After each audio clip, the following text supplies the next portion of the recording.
I had very few memories of my childhood. There's nothing there. It's like it's blank. For years, I had the voice in my head that said, today's a good day to die. There's a lot more going on than we see, touch, and feel. One of the things people come to me a lot for is my ability to tune into other people. I can't even go to my hometown because I don't know who did what to me. You're like pushing stuff away from you, and I just get trouble, trouble, trouble. I think you were punished. When you have no memories, it could have been anybody. Like that, you just want to make sure everything's okay. No, you don't.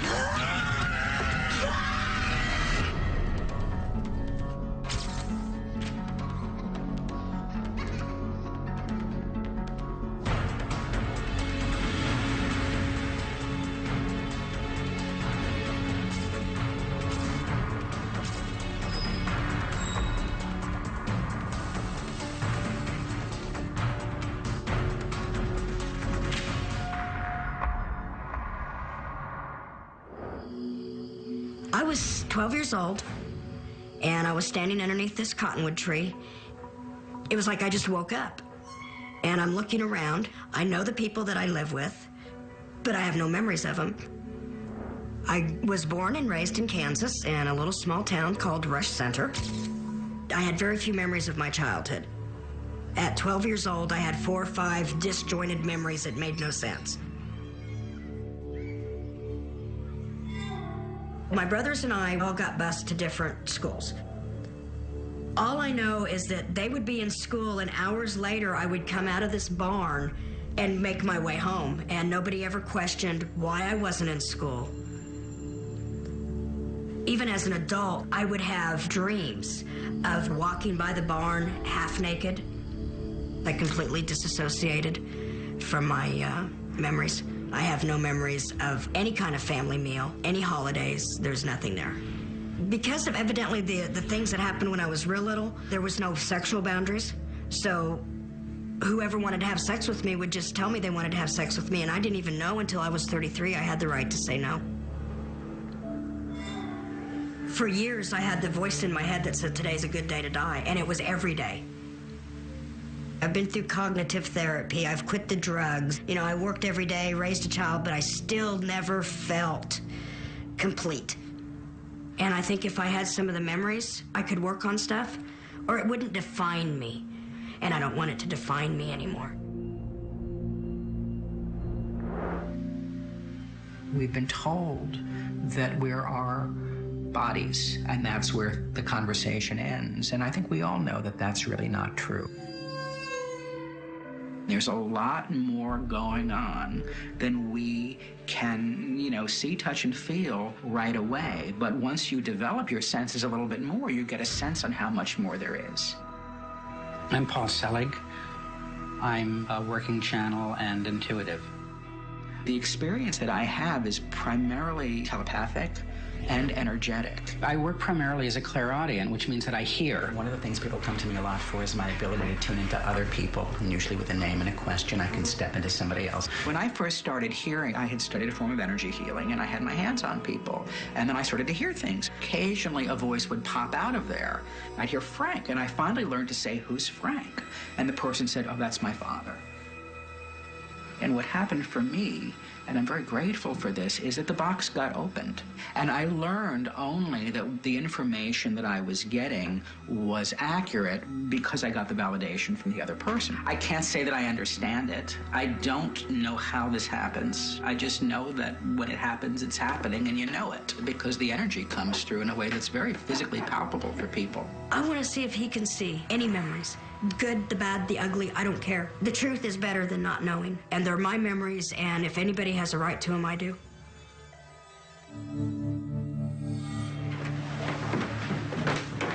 Hi, I'm Raquel. I'm Paul, welcome. Nice to meet you. Nice to meet you. Have a seat. Thank you. So I'll tell you a little bit about how I work. I hear, and when I hear, I tend to whisper the words to myself and then repeat them. I primarily work with the living. Occasionally, people that have crossed over will come through, too. Sometimes I may be hearing my guides, and then I'm pretty much just taking dictation. That's my job. I'm literally sitting there and repeating what's being said to me. So I'm just going to be quiet for a minute, all right?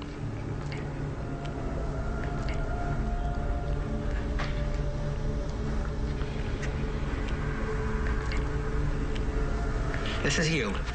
And you're holding on. You're like, help, help, get me out of here. You're like pushing stuff away from you. You're pushing stuff away. feel this. And you're like, I don't want to feel this. I don't know what this is about. This is just the first thing that they're giving me. And it's like, I know. You're going like, I know, but I don't want to see it. And there's stuff that you're actually sort of prohibiting. I'm asking questions. You don't want to know who did what. You want to know who you are. Who's getting your questions. And they're saying, now ask your questions. What do you want? How can I help you today?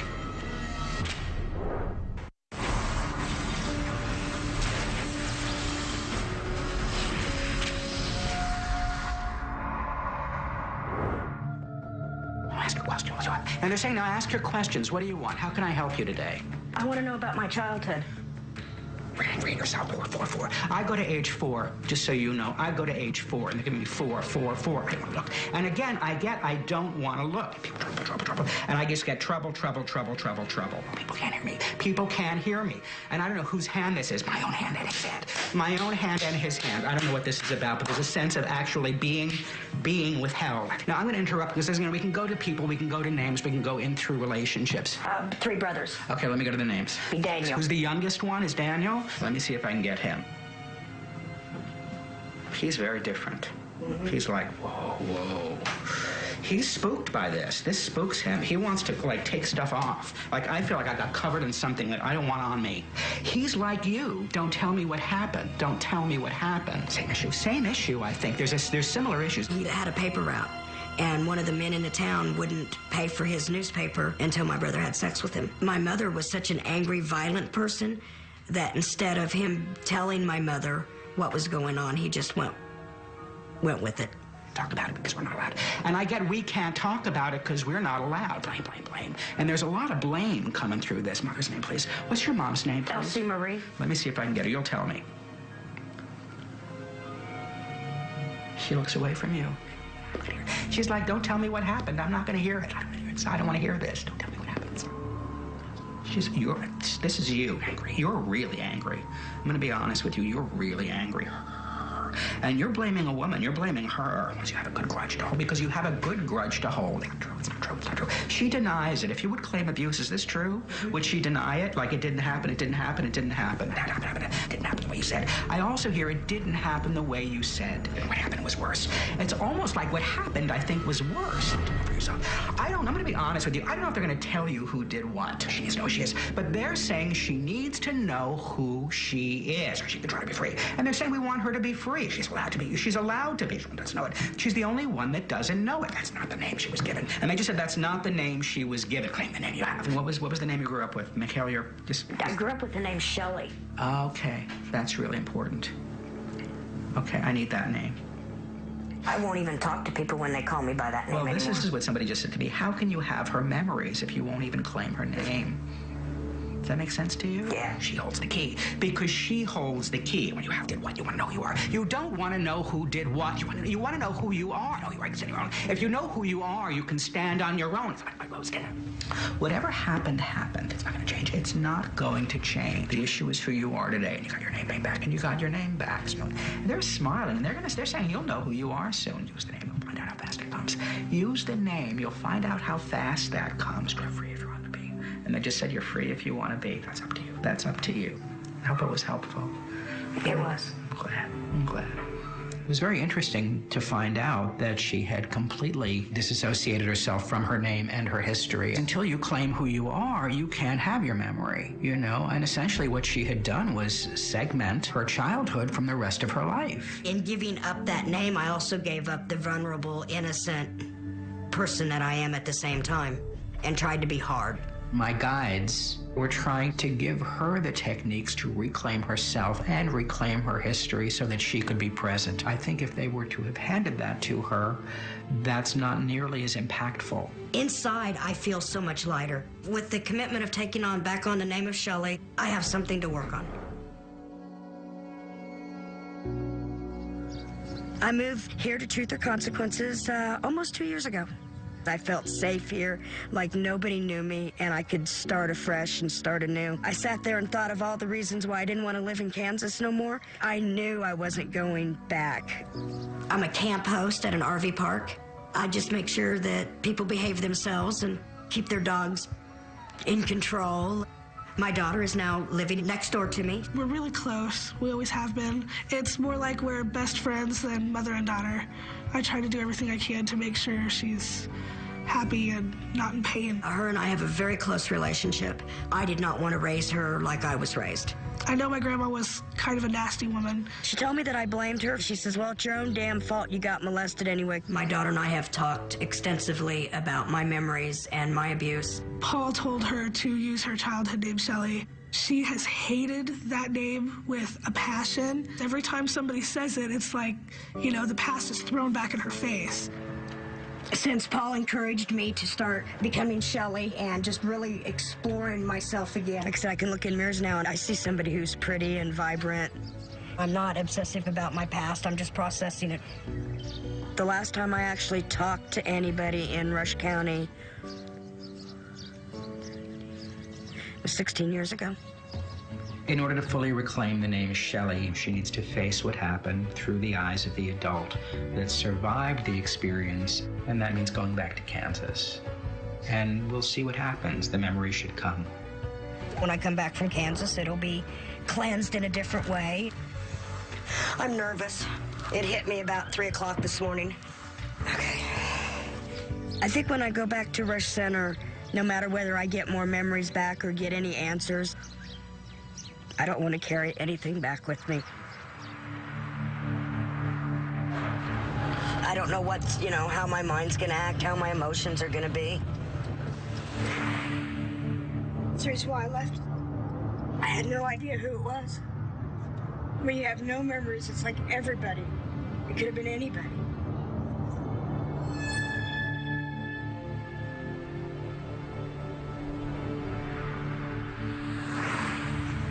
Here it is. Oh, wow.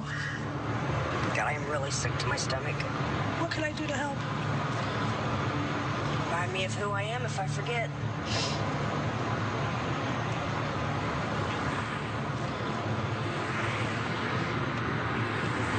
We're heading into Alexander. This is the school I went to in kindergarten and first grade. The reoccurring dreams I had of being naked on the school bus. This is the school it was taking me to. God, I want to remember. I didn't realize it was going to be so tore up. I don't remember the school play, but I remember all of us getting in the car except for Mom. Mom would not come. She refused to come here to any school activities. That's a regained memory.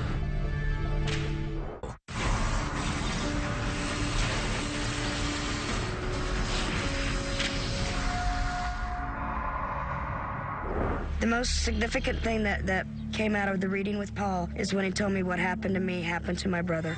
He's like you. Don't tell me what happened. Don't tell me what happened. I think it may have been a little better for her knowing that he was a victim too. I'm really nervous about seeing Daniel. My name's Daniel Jackson. I presently live in Hutchinson, Kansas. I've lost contact with Shelly in 1984. Just trying to reconnect with family. It puzzles me as to why that I and Shelly are the same time frame, have the same, pretty much the same voice. I was picking up a dynamic in a family where people did not want to have this conversation. Something did happen. I think that's my brother. Hey, Shelly. How you doing, girl? Hey, your hair's growed out, kid. Yep. You know, I appreciate the involvement. It's not really curiosity, but a fulfillment of my own desire to know what the hell happened to us. Ever since Shelly contacted me, I'm racking my brain, if you will. The person I went and seen in New York, Paul, he said what happened to me happened to you. I believe it. He's hit on a nerve, and it's a raw nerve. Something has happened to the both of us, probably by the same person. Someone of authority that our mom and dad taught us to trust. There was a cop that was in town. His wife worked at the restaurant as a waitress, and they wanted me to start babysitting their kids. I remember him taking me in the bedroom and looking at his wall, and then I'd black out. And I remember him coming in the back door, and I remember him telling his boys to go play, and he would take me into his bedroom. And that's all I ever remembered was the French doors and something hanging on the wall. But I never could remember what the something was. And yesterday I remembered that the something was 2 sets of handcuffs. I had not remembered that at all before in my past.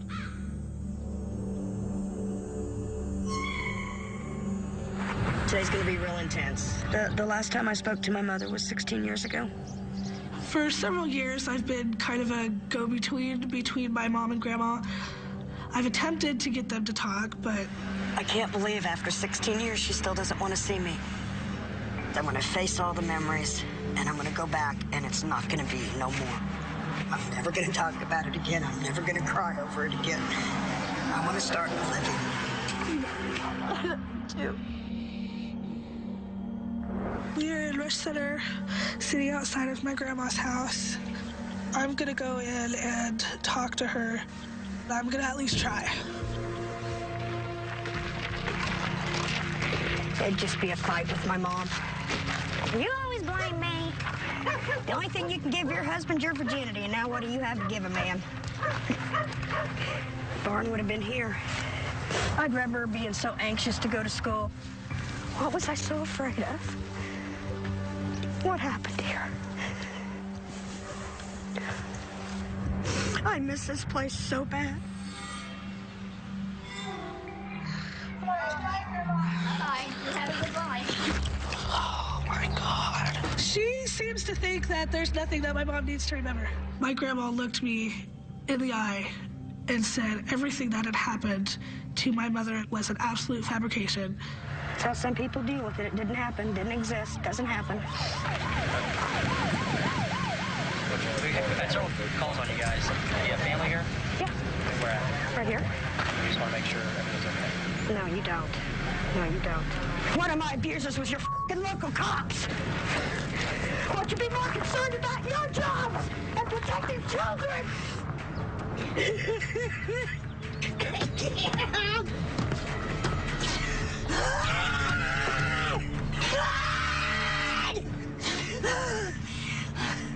She just really lost it. I've never really seen my mom get that bad. And she didn't know who I was for a little while. That was a little scary. She know cops are a trigger. She called the cops on purpose. That scream has been buried inside of me a very long time. I never wanted my daughter to see that in me. I've been hitting something. I don't even remember. It's all integrated. I'm back. I'm here. Said it would almost be easier if Mom was right. You may not have got all the answers you want, but I think you learned a couple things today. Yeah. When she told my daughter that I made it all up, it's like that was my truth. She never believed me. Grandma will never change. And the memories I do have, she's not going to take away from me. Now that she's been here and faced some things, I think in the long run, this has helped her immensely. Some therapists have told me the reason why you're still so damaged is because you've never dealt with the emotional part of it. She's my mom and I love her. It doesn't matter what happened to her in her past. She's still trying. I'm really proud of her for that, and that will never change. I'm going to be okay. I made it this far, and I made it through confronting it all. So it can only get better. I'm going to stay Shelly for a while and see. Shelly, are you there? Hi, Paul. Well, we went back to Kansas. I hear you've had quite an adventure. Yes, it was definitely an adventure. They're saying, you decide you're safe and you're safe. It's not about blame anymore. I know who I am. I know who I am. I know what I am. I know what I am. It's about freedom. It's about freedom. You have only just begun to know yourself, to know yourself. You have the freedom here. You have the freedom here. Choose it, choose it, choose it. They're saying choose it, choose it, choose it. But she's on a search. There's no question. But she's the one she's looking for. Thank you, Shelly, for surviving.